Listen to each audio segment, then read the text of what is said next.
Good morning all friends. मेरे legal advice by Sheikh Javed Mohammad advocate channel पर आपका स्वागत है। आज का हमारा वीडियो मुस्लिम उत्तराधिकार से संबंधित है।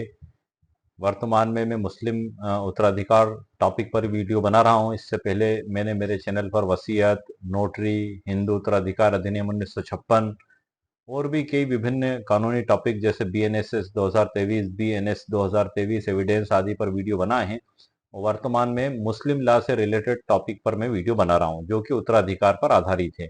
और आज के हमारे वीडियो का जो टॉपिक है और टाइटल है वो कुरान पाक की आयत नंबर 12 पर आधारित है, सूरह अन-निसा की पारा नंबर 4 लन तनलू। आज का वीडियो मुस्लिम वरासत, यदि माँ एक है और बाप अलग अलग हैं तब भाई बहन को संपत्ति में क्या हिस्सा मिलेगा। ये जो आज का वीडियो है, जो हमारा टॉपिक है, ये कुरान पाक की आयत नंबर 12 जो कि सूरह अन-निसा की है और पारा नंबर 4 लन तनलू में दी गई है। लन तनलू में उसी पर आधारित है। हर चीज का एक बेसिक आधार, एक बेसिक स्रोत होता है। उसी प्रकार से मुस्लिम लॉ में जो बंटवारे होते हैं वो कुरान पाक की आयत में जो अल्लाह सुब्हानहू तआला ने हुक्म फरमा दिया उसी के आधार पर होते हैं।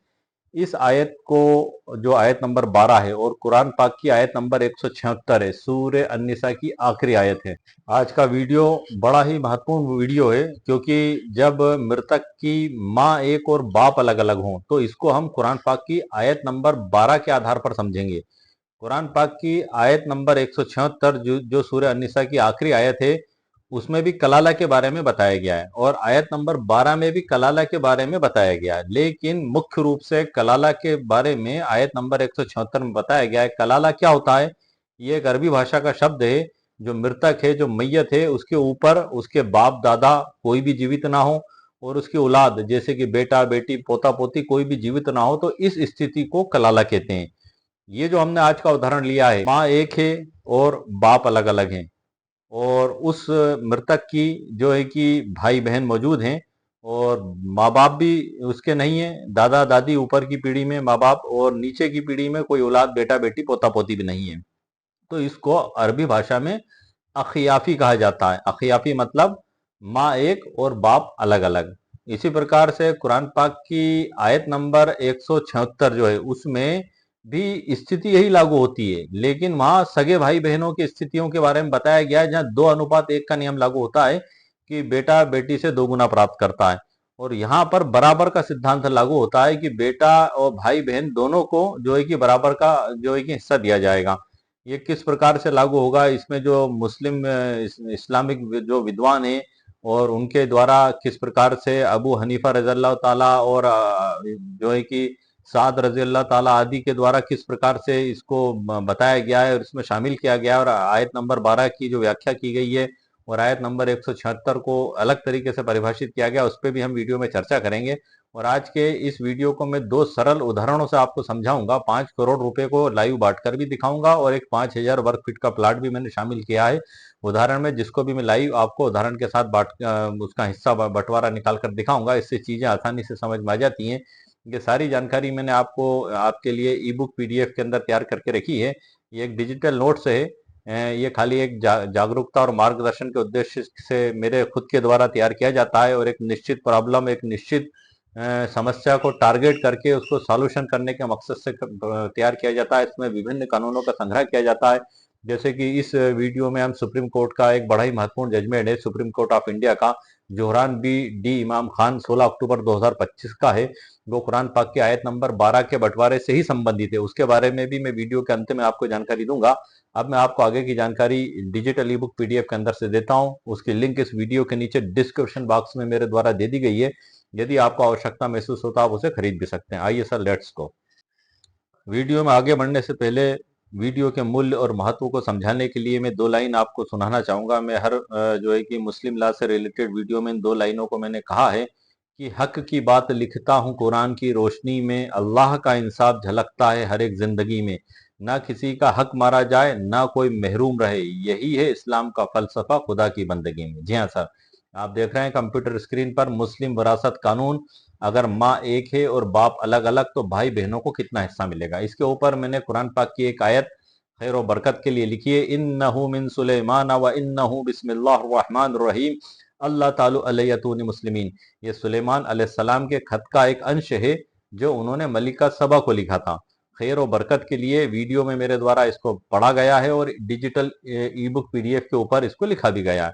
अब मैं आपको सीधी मुद्दे की बात पे लेकर चलता हूँ कि ये मुस्लिम जो वरासात है, इस मुस्लिम कानून के तहत कलाला की स्थिति में उन भाई बहनों का हिस्सा अलग होता है जिनकी माँ एक है लेकिन पिता अलग अलग हैं। इस वीडियो में हम सूरह अन-निसा की रोशनी में इस नियम को आसान उदाहरणों से समझेंगे। शुरुआत सर हम मुख्य मुद्दे से करते हैं। आपको एक विशेष जानकारी में दे दूं कि आयत नंबर 12 में केवल भाई बहन शब्द को इस्तेमाल किया गया है, लेकिन तमाम इस्लामी विद्वानों और कानूनी विशेषज्ञों जैसे इमाम अबू हनीफा आदि ने सर्वसम्मति से इसे अखियाफी माजाय मतलब माजाय कोष्टक में अब माजाय लिखा हुआ है भाई बहन ही माना है। ऐसा इसलिए है ताकि सूरह अन-निसा की आखिरी आयत 176 के साथ इसका कोई विरोधाभास ना रहे। जो डिजिटल ई बुक है इसके अंदर मैंने जो कुरान पाक की आयत नंबर 12 है सूरह अन-निसा उससे पूरा अरबी में भी लिखा है, इसका हिंदी तर्जुमा भी लिखा है और इंग्लिश में भी इसको मैंने लिखा है। और पति का हिस्सा इस पे मैं वीडियो बना चुका हूँ कि जो संपत्ति तुम्हारी बीवियां छोड़ जाए उसमें तुम्हारा हिस्सा आधा 1/2 है, बशर्ते उनकी कोई औलाद ना हो। अगर उनकी औलाद हो तो तुम्हें तरके का संपत्ति का 1/4 हिस्सा मिलेगा। इस पे मैं वीडियो बना चुका हूँ और इसकी डिजिटल ई बुक पीडीएफ भी मेरे द्वारा बनाई जा चुकी है। पत्नी का हिस्सा तुम्हारे छोड़े गए माल में तुम्हारी बीवियों का हिस्सा 1/4 है, बशर्ते तुम्हारी औलाद ना हो, और अगर तुम्हारी औलाद हो तो तुम्हें तरके का 1/8वां हिस्सा मिलेगा। इसके ऊपर भी मैं वीडियो बना चुका हूँ और डिजिटल ई बुक पीडीएफ मेरे द्वारा इसकी भी तैयार की जा चुकी है जो मेरे वीडियो के नीचे डिस्क्रिप्शन बॉक्स में मौजूद है। आज हम बात कर रहे हैं कलाला के हिस्से के बारे में। भाई बहन का हिस्सा क्या होगा? इसमें अल्लाह सुब्हानहू तआला के द्वारा एक कुरान पाक में फरमाया गया है कि अगर मैयत मरने वाला मर्द या औरत ऐसी हो जिसके ना बाप दादा हो और ना औलाद, तो इस स्थिति को कलाला कहा जाता है। कलाला एक अरबी भाषा का शब्द है और उसका एक भाई और एक बहन जिंदा हो अखियाफी, तो उनमें से हर एक को छठा हिस्सा 1/6 हिस्सा मिलेगा, ये इसमें बताया गया है। और अगर वे एक से ज्यादा हों तो वे सब मिलकर 1/3 हिस्सा में बराबर के साझेदार होंगे। यहाँ पर आगे बढ़ने से पहले मैं आपको एक महत्वपूर्ण जानकारी दे दूं कि इतिहास की एक महान घटना है मोहम्मद सल्लल्लाहु अलैहि वसल्लम पर कुरान का नाजिल होना। अल्लाह के नबी सल्लल्लाहु अलैहि वसल्लम जब उनकी उम्र 40 वर्ष थी और वो गार हिरा में अल्लाह की इबादत में मशगूल थे, तब पहली वही फरिश्ते जिब्रील अलैहिस्सलाम के जरिए उन पर नाजिल की गई, इकरा मन रब का। उसके बाद 23 साल की अवधि में पूरा कुरान पाक आखिरी नबी मोहम्मद सल्लल्लाहु अलैहि वसल्लम पर नाजिल फरमाया गया। इसमें जिंदगी के तमाम पहलुओं के बारे में अल्लाह सुब्हानहू तआला ने जानकारी दी है। उसी में एक बंटवारा भी शामिल है, हिस्सा बंटवारा उत्तराधिकार।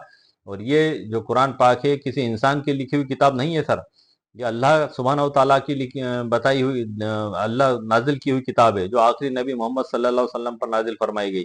इसमें बताए गए सभी तरीके सभी कानून अल्लाह का हुक्म है जो उन्होंने कुरान पाक में फरमा दिया है। ये जो हिस्से मैं आपको बता रहा हूँ ये हिस्से भी अल्लाह सुब्हानहू तआला ने कुरान पाक में इन आयतों में बता दिए हैं जो मैंने पूरी डिटेल में तर्जुमे के साथ इसमें लिखी है। इसमें मैं आपको आगे बढ़ने से पहले एक बात और बता दूं कि जब भी किसी मुस्लिम व्यक्ति का इंतकाल होता है तो उसके इंतकाल के बाद सीधे बंटवारा नहीं होगा। 3 चीजें सबसे पहले उस मृतक की संपत्ति में से निकालकर अलग रखी जाएंगी। नंबर 1 है, यदि उसके ऊपर कोई कर्जा है तो कर्जे की अदायगी की जाएगी। दूसरा, उसके कफन दफन का खर्चा उसमें से निकाल कर रखा जाएगा। तीसरा, यदि उसने कोई वसीयत की है, वाजिब वसीयत 1/3, तो वो उसमें से निकाल कर अलग रखी जाएगी। उसके बाद जो संपत्ति बचेगी उसमें फिर बंटवारे की कार्रवाई को आगे बढ़ाया जाएगा। इसमें आप जो देख रहे हैं इसकी मैंने पूरी लीगल व्याख्या में इसको लिखा भी है मैंने डिटेल के साथ। और इसकी हम थोड़ी सी वो व्याख्या भी समझ लेते हैं कि आयत उन रिश्तों की हिस्सेदारी तय करती है जो निकाह और कलाला की स्थिति से जुड़े हैं। इसकी व्याख्या में मैंने लिखा है, औलाद का प्रभाव है। आयत नंबर 11 की तरह यहाँ भी औलाद की मौजूदगी पति या पत्नी के हिस्से को सीधे तौर पर आधा कर देती है, जैसे पति का 1/2 से 1/4 और पत्नी का 1/4 से 1/8 हो जाना। कलाला की जो स्थिति होती है, यह आयत कलाला जिसे मूल यानी जड़ और फुरू यानी शाखा ना होना के वरासत कानून को स्पष्ट करती है। यह भाई बहनों से मुराद अखियाफी भाई बहन से है। अल्लाती भाई बहन वो सगे भाई बहन, वो कुरान पाक के आयत नंबर 176 के तहत उसके बारे में बताया गया। जरर मतलब नुकसान ना हो, आयत के अंत में गैर मुजार मतलब बिना नुकसान पहुंचाए शब्द बड़ा महत्वपूर्ण है। यह हमें सिखाता है कि कोई व्यक्ति वसीयत या कर्ज का झूठा बहाना बनाकर वारिसों का हक ना मार सके। ये इसमें विशेष तौर से बताया गया है। और इसमें जो उसूल व फुरू शब्द इस्तेमाल किए गए हैं उसका कानूनी जो मतलब है कि बाप दादा, उसूल का मतलब ऊपर की पीढ़ी में बाप दादा कोई जीवित ना हो, और जो है कि फुरू का मतलब है बेटा बेटी पोता पोती वो भी जीवित ना हो। इसी स्थिति को कलाला कहा जाता है। जब ये स्थिति हो सिर्फ भाई बहन हो, और वो भाई बहन भी जो है कि अखलाफी हो, मतलब माँ एक और बाप अलग अलग हो, तब उस स्थिति में आयत नंबर 12 के तहत किस प्रकार से इनका हिस्सा बंटवारा किया जाएगा वो हम देखते हैं। मैंने आपको हिस्से बंटवारे के बारे में जानकारी दे दी, 1/6 और 1/3। सरल उदाहरणों से सर इसको समझेंगे ताकि ये चीज आसानी से समझ में आ जाए। अगर मैयत के ना माँ बाप हो ना औलाद हो तो भाई बहन को क्या मिलेगा, कलाला का कानून समझें। को अरबी में भी लिख दिया है। भाई 5 करोड़ रुपए के उदाहरण से हम इसको समझ लेते हैं कि शर्त इसमें यह है कि मैयत कलाला है। कलाला से आप समझ चुके हैं, मैंने परिभाषा आपको बता दी है। ना औलाद है ना पिता दादा जीवित है, वारिस वारिस केवल अखियाफी सौतेले भाई बहन है। तो स्थिति नंबर 1, केवल एक भाई या एक बहन है, तब इनमें 5 करोड़ रुपए को कैसे बांटा जाएगा। यदि मैयत मरने वाले का ना पिता दादा है और ना ही औलाद, कलाला मतलब इसको कलाला कहते हैं, वारिसों में केवल एक अखियाफी भाई या बहन है, तो गणना इस प्रकार से होगी। कुल संपत्ति 5 करोड़। 5 करोड़ यदि केवल एक भाई है बहन नहीं है तो उस भाई को कुल संपत्ति का 1/6 हिस्सा मिलेगा। 5 करोड़ रुपए में हमने 6 का भाग लगाया तो 83.33 लाख रुपए उस एक भाई को प्राप्त होंगे। दूसरी स्थिति, यदि केवल एक बहन है और भाई नहीं है तो उस बहन को भी कुल संपत्ति का 1/6 हिस्सा मिलेगा, 83.33 लाख रुपए। यहाँ बराबर का सिद्धांत लागू होता है सर। स्थिति 2 है, हम देखते हैं। यदि 2 या 2 से अधिक भाई बहन है, जैसे 2 भाई और एक बहन है, तो नियम के अनुसार वे सब मिलकर कुल संपत्ति के 1/3 मतलब 1/3 हिस्से में बराबर के साझेदार होंगे। किस प्रकार से, यहाँ भाई और बहन का हिस्सा बराबर होता है या मर्द को 2 गुना देने वाला 2:1 का नियम लागू नहीं होता है। वो आयत नंबर 176 में लागू होता है। वो मैं नेक्स्ट वीडियो बनाऊंगा, उसकी जानकारी आपको तब दूंगा। अब कुल हिस्सा है इसमें 5 करोड़, उसमें हम 3 का भाग लगाया। हिस्सा निकालने का तरीका हम समझ लेते हैं। 3 लोगों के बीच में उदाहरण से समझ लेते हैं। जो मैंने आपको बताया 3 लोगों के बीच में कि 2 या 2 से अधिक भाई बहन है, तो हम पहले दूसरे और तीसरे, पहले भाई दूसरे भाई को, तीसरी बहन को कितना मिलेगा। तो 5 करोड़ रुपए में सबसे पहले हम 3 का भाग लगाते हैं सर।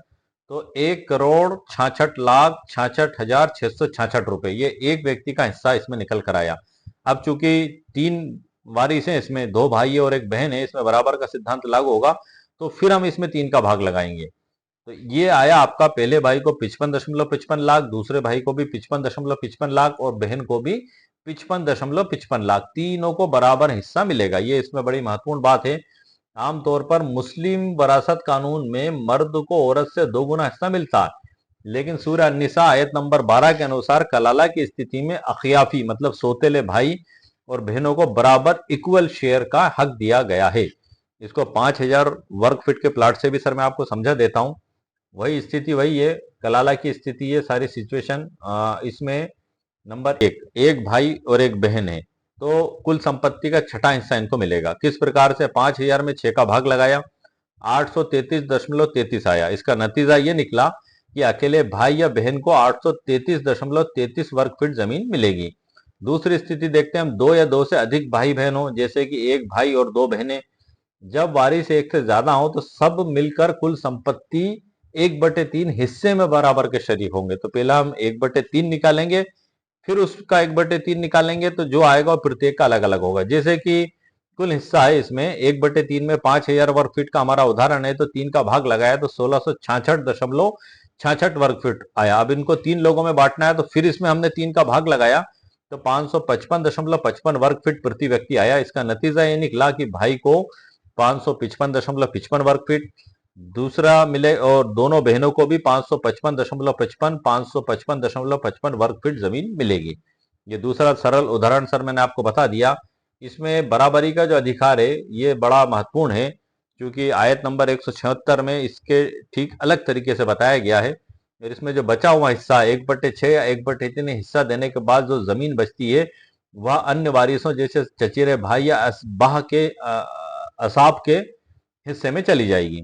अब आयत नंबर 12 में सीधे तौर पर अखियाफी शब्द नहीं आया है सर, क्योंकि एक अरबी भाषा का शब्द है, लेकिन फिर भी पूरी दुनिया के मुफ्ती और कानून के जानकार इसे माजाए मतलब अखियाफी ही क्यों मानते हैं। इसके पीछे तीन तीन ठोस कानूनी आधार हैं जो मैं आपको बता रहा हूं।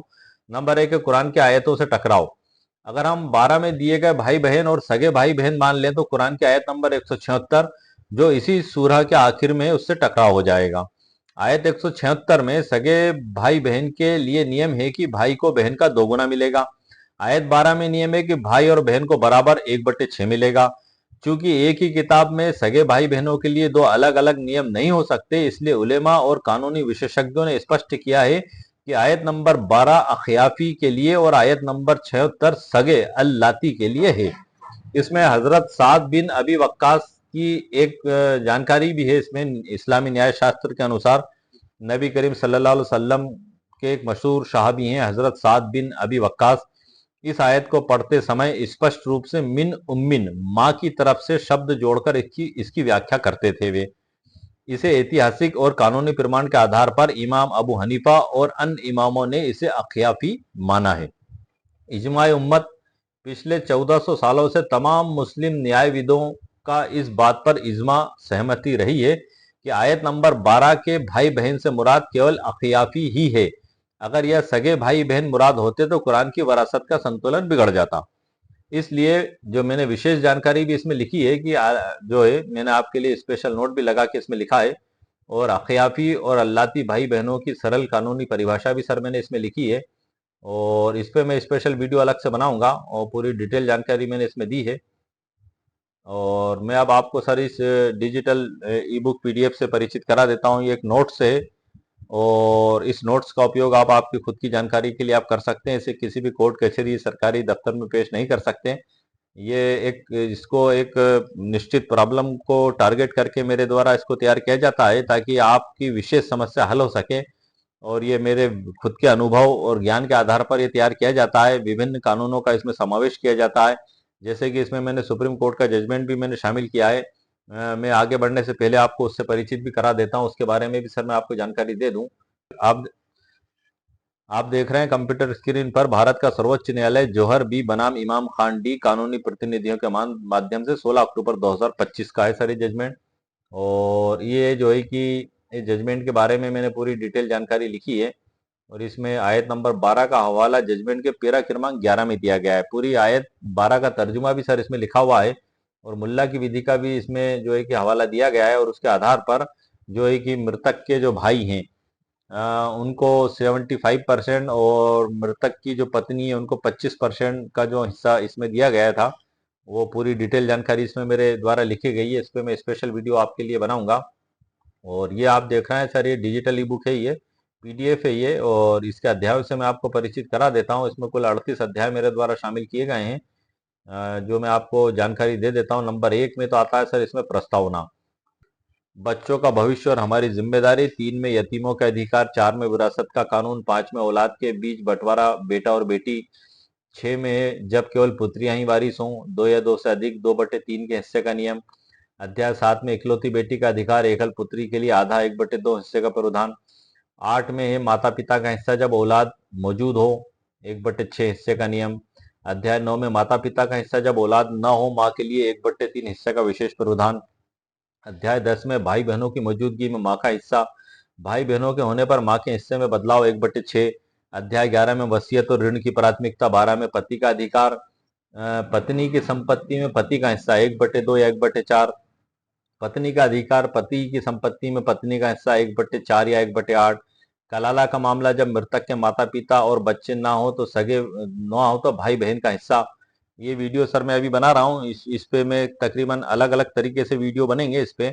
अभी मैं कुरान पाक की आयत नंबर 12 पर वीडियो बना रहा हूँ, जो कि माँ एक है और बाप अलग अलग हैं। और कलाला का हालात है, मतलब मृतक के ना तो बाप दादा जीवित है, ना औलाद बेटा बेटी पोता पोती कोई भी जीवित नहीं है, तब उनमें संपत्ति कैसे बांटी जाएगी। इसके बाद जो है कि मैं जो आयत नंबर 176 पर बनाऊंगा वो कलाला की जो है कि स्पेशल आयत है, और उसमें अलग अलग तरीके से जो है कि बंटवारे को बताया गया है जो सगे भाई बहन होते हैं उनके बारे में। तो उसकी जानकारी मैं स्पेशल नेक्स्ट वीडियो में दूंगा। और अभी जो अध्याय पढ़े हैं आपको पढ़कर मैंने बताए हैं, इन सभी पर मैं वीडियो बना चुका हूं सर, और डिजिटल ई बुक पीडीएफ भी मेरे द्वारा इनके लिए तैयार की जा चुकी है, जो मेरे वीडियो के नीचे डिस्क्रिप्शन बॉक्स में उनके लिंक मौजूद है। आपको आवश्यकता महसूस हो तो आप उसको वहां से खरीद सकते हैं।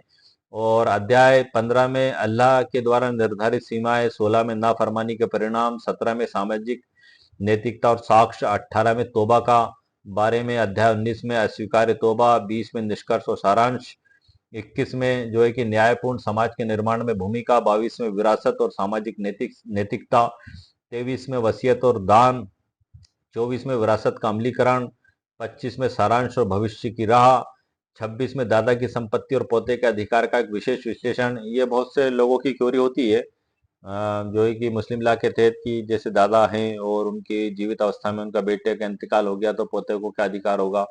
तो सर पोते को सीधा दादा की संपत्ति में तो कोई अधिकार नहीं होता, जो जीवित जीवित उनके बेटे और बेटी होते हैं उन्हीं में संपत्ति बांटी जाती है। लेकिन इसका एक दूसरा रास्ता भी दिया गया है कि दादा जो है कि उस पोते के हक में उनकी जीवित अवस्था में वसीयत और हिबा कर सकते हैं। यदि वो किसी कारणवश नहीं कर भी पाए कोई वजह से, तो वो जो उनके बेटे जिनको संपत्ति प्राप्त हुई है उनको भी अधिकार है, वो चाहें तो उनके उनके भतीजे ही हैं वो उनको हिबा और वसीयत कर सकते हैं। ये कानून का रास्ता इसमें खुला हुआ है। और इसके संबंध में जो है कि कुरान पाक की आयत नंबर 180 बड़ी महत्वपूर्ण है, सूरह अल बकरा की, जिसमें अल्लाह पाक ने वसीयत के बारे में खास जो है कि हुक्म फरमाया है। और इसी को आधार मानकर तकरीबन 15 मुस्लिम राष्ट्रों में ये कानून बनाया गया है कि यदि दादा वसीयत लिखे बगैर इंतकाल हो भी जाता है तो हुकूमत ये मान के चलती है कि दादा ने 1/3 हिस्से की वसीयत पोते के हक में की है और उस पोते को 1/3 हिस्सा वसीयत का दिलाती है। लेकिन भारत में शरीयत एक्ट 1937 के तहत मुस्लिम विधि लागू है, तो यहाँ पर ऐसा कोई कानूनी प्रावधान नहीं है। यहाँ पर वही नियम है हिबा और वसीयत का कि दादा खुद अपनी जीवित अवस्था में पोते के हक में वसीयत कर दे, हिबा कर दे, और या फिर जो है कि चाचा कर सकते हैं बाद में यदि उनको प्राप्त हुई। इस प्रकार से इसमें जो बताया गया है, क्योंकि कुरान पाक की आयत में जो अल्लाह सुब्हानहू व तआला ने हुक्म फरमाया औलादों के बारे में फरमाया, वो पोता एक नेक्स्ट पीढ़ी में आ जाता है, औलाद में वो नहीं आता है, लेकिन उसको दूसरे तरीके से उसकी व्यवस्था दी गई है। तो उसके बारे में मैं नेक्स्ट वीडियो बनाऊंगा स्पेशल। 27 में सर प्रश्न उत्तर, तकरीबन 150 प्रश्न उत्तर इसमें मैंने शामिल किए हैं, विरासत और वसीयत के कानूनी सिद्धांत। और उसके बाद जो अगले अध्याय इसमें बताए गए हैं वो मैं आपको नीचे लेकर चल रहा हूँ। ये आते हैं सर अध्याय इसमें जो आगे के हैं, ये स्क्रॉल में कर रहा हूँ थोड़ा सा। 22 में है, 23 में, 24 में सारांश भविष्य की राह, 26 में ये हो गया सर हमारा, 27 में है ये भी हो गया, 28 में मुस्लिम कानून जब वारिस बेटा और माता पिता हो तब हिस्सा कैसे निकाला जाए, 29 में मुस्लिम कानून एक भाई और 5 बहनों में जायदाद का बंटवारा कैसे करें। इन सब पे मैं स्पेशल वीडियो बना चुका हूँ सर, मेरे चैनल पर अपलोडेड है, आप देख सकते हैं।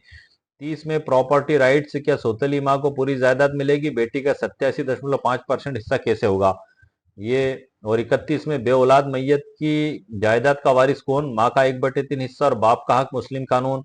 32 में मुस्लिम वरासत, क्या भाई बहन की मौजूदगी में माँ का हिस्सा कम हो जाता है, आयत नंबर 11। 33 में असाब और रद्द का सिद्धांत। 34 में माँ को 1/3 या 1/6, हजरत उमर रजी अल्लाह ताला का ऐतिहासिक फैसला, इस पे भी स्पेशल वीडियो और ई बुक PDF मेरे द्वारा तैयार की जा चुकी है। और ऊपर के जो टॉपिक अभी पढ़े उन पे भी वीडियो में बना चुका हूँ, मेरे चैनल पर अपलोडेड है, आप देख सकते हैं। 35 में आएगा 1 करोड़ का कानूनी बंटवारा, पत्नी माँ और बाप का हिस्सा, उमरियात नियम का असली गणित।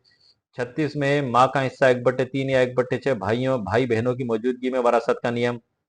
37 में बीवी की संपत्ति में पति का हिस्सा कितना, 1/2 या 1/4। 38वें अध्याय में शोहर की संपत्ति में बीवी का हिस्सा कितना, 1/4 या 1/8। इन सभी पे मैं स्पेशल वीडियो बना चुका हूँ। मेरे जो है कि मेरे वीडियो जो मेरे चैनल पर अपलोडेड हैं, ये आप उन्हें देख सकते हैं। देख रहे हैं सर, ये PDF जो है डिजिटल ई बुक जिसको कहा जाता है, 439 के समथिंग इसमें प्रश्न हैं। और ये जो है कि जब इसका PDF बनाया जाता है तो इसमें प्रश्न कुछ कम हो जाते हैं। ये एक नोट्स मान लें सर आप, लेकिन डिजिटल प्लेटफॉर्म पर इसको डिजिटल नाम से जाना जाता है, डिजिटल ई बुक कहा जाता है, इसलिए मैं इसको डिजिटल ई बुक कहता हूँ। ये एक नोट्स है, एक PDF है जो एक विशेष प्रॉब्लम को टारगेट करके उसको हल करने के उद्देश्य से लिखी गई है। जैसे आज का हमारा टॉपिक था कि माँ एक और बाप अलग अलग, बड़ा स्पेशल टॉपिक है। कुरान पाक के आयत नंबर 12 से संबंधित है। अखयाफी अरबी भाषा का शब्द है, इसका मतलब अखयाफी का मतलब ये होता है कि माँ एक है और बाप अलग अलग हैं। और कलाला की स्थिति मौजूद है। कलाला का मतलब ये हुआ कि मृतक के ना तो बाप दादा जीवित है, ना औलाद में बेटा बेटी पोता पोती कोई भी जीवित नहीं है, सिर्फ भाई बहन जीवित हैं। तब आयत नंबर 12 के तहत उन सबको बराबर हिस्सा मिलेगा। और कलाला की जो मुख्य जो आयत है वो आयत नंबर 176 है कुरान पाक की, सूरह निसा की आखिरी आयत है। उसमें 2:1 का नियम लागू होता है, उस पर मैं स्पेशल वीडियो बनाऊंगा और ये किस प्रकार से मुस्लिम विद्वानों ने इसकी व्याख्या की है आयत नंबर 12 की, उसके बारे में भी आज के वीडियो में आपको मुकम्मल कानूनी जानकारी दे दी है। ये जो डिजिटल ई बुक है सर, ये पीडीएफ है, इसकी लिंक वीडियो के नीचे डिस्क्रिप्शन बॉक्स में मेरे द्वारा दे दी गई है।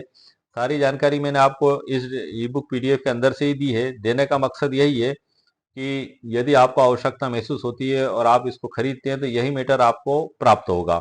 जब आप मेरी वेबसाइट पर इसको खरीदने के लिए जाएंगे तो वहां पर आपको अंदर का मैटर नहीं दिखाई देगा, वहां पर सिर्फ आपको डिस्क्रिप्शन दिखाई देगा। और मैं वीडियो के अंदर से ही जानकारी इसलिए देता हूं ताकि आप देख लें, सुन लें और समझ लें। और यदि ऐसा लगता है कि आपके लिए उपयोगी, तभी आप इसको परचेस करें, और यदि ऐसा लगता है कि आपके लिए उपयोगी नहीं है तो आप इसको नहीं खरीदें। ये एक पीडीएफ है, एक नोट्स है, इसको डिजिटल प्लेटफॉर्म पर डिजिटल ई बुक के नाम से जाना जाता है। इसको आप किसी भी कोर्ट में, सरकारी दफ्तर में पेश नहीं कर सकते। इसको आप खुद पढ़कर आप जो है कि समझ सकते हैं, और समझने के बाद भी इस पे अमल करने से पहले आप आपके वकील साहब से जरूर सलाह मशवरा करें, क्योंकि कानून निरंतर बदलते रहते हैं। हालांकि कुरान का कानून है, लेकिन फिर भी परिस्थितियां आपकी कुछ अलग हो सकती हैं। आपके वकील साहब आपसे बेहतर समझ सकते हैं। इसलिए आपके जो भी वकील साहब हैं, आपके जो भी कानूनी विशेषज्ञ हैं, आप उनसे सलाह मशवरा लेने के बाद ही कोई आगे की कार्रवाई करें। मैं और मेरा चैनल सिर्फ कानूनी मार्गदर्शन के उद्देश्य से जानकारियां देता हूं। और ये जो डिजिटल ई बुक पीडीएफ है, ये भी इसी मकसद से तैयार किया जाता है, एक शैक्षणिक जागृति के लिए, एक शैक्षणिक मार्गदर्शन के उद्देश्य से। ये किसी को भी व्यक्तिगत सलाह नहीं है, ना कोई केस हारने और जीतने की गारंटी है। ना मैं, ना मेरा चैनल किसी भी प्रकार से केस हारने जीतने की ना गारंटी लेता हूं। सिर्फ मेरा मकसद कानूनी जानकारी प्रदान करना है, ताकि आपको अंधेरे से उजाले की ओर में ले जा सकूं। आज के वीडियो में सर मैंने आपको मुकम्मल कानूनी जानकारी प्रदान कर दी है। इस डिजिटल ई बुक को खरीदने का तरीका यह है कि सर, आप जब वीडियो के नीचे डिस्क्रिप्शन बॉक्स में उस पर आप क्लिक करेंगे, सीधी वेबसाइट पर पहुंच जाएंगे। इसकी कीमत 299 रुपये मेरे द्वारा रखी गई है। जब आप 299 रुपये का भुगतान करेंगे तो आपकी ईमेल आईडी पर मैसेज प्राप्त होगा, और डाउनलोड लिखा दिखाई देगा। जब आप डाउनलोड पर क्लिक करेंगे तो ये आपके मोबाइल, कंप्यूटर, फोन और स्मार्टफोन पर डाउनलोड हो जाएगी। आप इसको पढ़ सकते हैं, समझ सकते हैं। सरल उदाहरण मैंने आपके लिए इसमें तैयार किए हैं। इसी प्रकार से ये भारत के रहने वाले लोगों के लिए लिंक मेरे द्वारा दी गई है, और भारत से बाहर 66 कंट्रीज में भी मेरे ये डिजिटल ई बुक उपलब्ध है। कई भारत के लोग किसी कारण से, व्यापार के सिलसिले में या अन्य कारण से विदेशों में रह रहे हैं। यदि वो भी मेरी डिजिटल ई बुक को खरीदना चाहते हैं तो उनके लिए स्पेशल लिंक अलग से दी गई है। वहां पर इसकी कीमत अंतर्राष्ट्रीय कानून, टैक्स और अन्य चार्जेस के चलते 699 रुपये हो गई है सर। लेकिन गूगल की ओर से इसको विशेष डिस्काउंट पे 349 रुपये पे वहां सेल किया जाता है। ये खास तौर से विदेश में रहने वाले भारतीयों के लिए है। यदि वहां पर भी आपको आवश्यकता महसूस होती है तो आप भारत से बाहर, यदि आप मुस्लिम लॉ से रिलेटेड जानकारी लेना चाहते हैं, भारत भारत के लोगों के अलावा भी, अगर आप 66 कंट्रीज में जो हिंदी भाषी लोग हैं, अगर वो इससे रिलेटेड जानकारी की मेरी डिजिटल ई बुक पीडीएफ खरीदना चाहते हैं तो वो भी खरीद सकते हैं। ये सुविधा मैंने आप लोगों के लिए चालू कर दी है। उसकी लिंक भी वीडियो के नीचे डिस्क्रिप्शन बॉक्स में मेरे द्वारा दे दी गई है। और उसका खरीदने का तरीका सर, आपको आपके प्ले स्टोर पर गूगल ई बुक पार्टनर, जो ई बुक होता है वो ऐप, उसको डाउनलोड करना पड़ेगा, गूगल ई बुक ऐप। और उसके जरिए आप वहां पर खरीद सकते हैं। वहां पर आपकी एक लाइब्रेरी जैसी बन जाती है, आप उसको वहीं पढ़ भी सकते हैं।